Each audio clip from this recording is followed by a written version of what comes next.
एक सन्नाटी से सड़क का छोटा सा गांव था जहां जिंदगी बहुत सिंपल थी लेकिन ईमान बहुत गहरा। वहां एक आदमी रहता था, अहमद।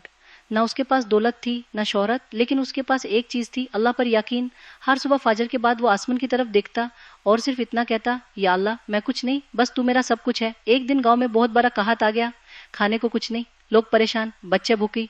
अहमद के घर में भी सिर्फ एक आखिरी रोटी बच गई थी। उसकी बीवी ने रोटी देखी और आंखों में आंसू आ गए। अब हम क्या करेंगे? अहमद ने धीरे से कहा, जिसने हमें आज तक खिलाया है वो आगे भी खिलाएगा। अल्लाह कभी अपने बंदे को नहीं छोड़ता। उसी वक्त दरवाजे पर दस्तक हुई। एक मुसाफिर था, थका हुआ, भूखा और टूट चुका। उसने कहा, क्या मुझे कुछ खाने को मिल सकता है? अहमद ने उसकी तरफ देखा और बिना सोचे अपनी आखिरी रोटी उसके हाथ में दे दी। रात हो गई, गाँव खामोश था और अहमद ने आंखों में आंसू लिए सोचा, या अल्लाह मैंने सब कुछ दे दिया। और फिर उसने एक अजीब सा ख्वाब देखा। एक नौरानी आवाज आई, ए मेरे बंदे, तुमने मुझे खिलाया है। अहमद रोने लगता है, या अल्लाह वो मुसाफिर आप थे? आवाज आती है, हान, और मैंने तुम्हारा ईमान देख लिया। सुबह होती है और अहमद के घर के बाहर अनाज के ढेर लगे हुए होते हैं। पूरा गांव हैरान, और एक पैगाम लिखा होता है, जो अल्लाह पर भरोसा करता है अल्लाह उसे कभी खाली नहीं लौटाता था। अहमद जमीन पर सजदा करता है, आंखों से आंसू बह रहे होते हैं और उसके लबों पर सिर्फ एक लफ्ज होता है, अल्हम्दुलिल्लाह। एक सन्नाटी से सड़क का छोटा सा गाँव था जहाँ जिंदगी बहुत सिंपल थी लेकिन ईमान बहुत गहरा।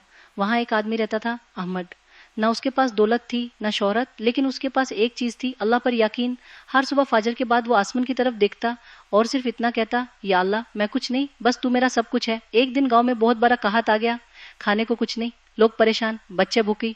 अहमद के घर में भी सिर्फ एक आखिरी रोटी बच गई थी। उसकी बीवी ने रोटी देखी और आंखों में आंसू आ गए। अब हम क्या करेंगे? अहमद ने धीरे से कहा, जिसने हमें आज तक खिलाया है वो आगे भी खिलाएगा। अल्लाह कभी अपने बंदे को नहीं छोड़ता। उसी वक्त दरवाजे पर दस्तक हुई। एक मुसाफिर था, थका हुआ, भूखा और टूट चुका। उसने कहा, क्या मुझे कुछ खाने को मिल सकता है? अहमद ने उसकी तरफ देखा और बिना सोचे अपनी आखिरी रोटी उसके हाथ में दे दी। रात हो गई, गाँव खामोश था और अहमद ने आंखों में आंसू लिए सोचा, या अल्लाह मैंने सब कुछ दे दिया। और फिर उसने एक अजीब सा ख्वाब देखा। एक नौरानी आवाज आई, ए मेरे बंदे, तुमने मुझे खिलाया है। अहमद रोने लगता है, या अल्लाह वो मुसाफिर आप थे? आवाज आती है, हान, और मैंने तुम्हारा ईमान देख लिया। सुबह होती है और अहमद के घर के बाहर अनाज के ढेर लगे हुए होते हैं। पूरा गांव हैरान, और एक पैगाम लिखा होता है, जो अल्लाह पर भरोसा करता है अल्लाह उसे कभी खाली नहीं लौटाता। अहमद जमीन पर सजदा करता है, आंखों से आंसू बह रहे होते हैं और उसके लबों पर सिर्फ एक लफ्ज होता है, अल्हम्दुलिल्लाह।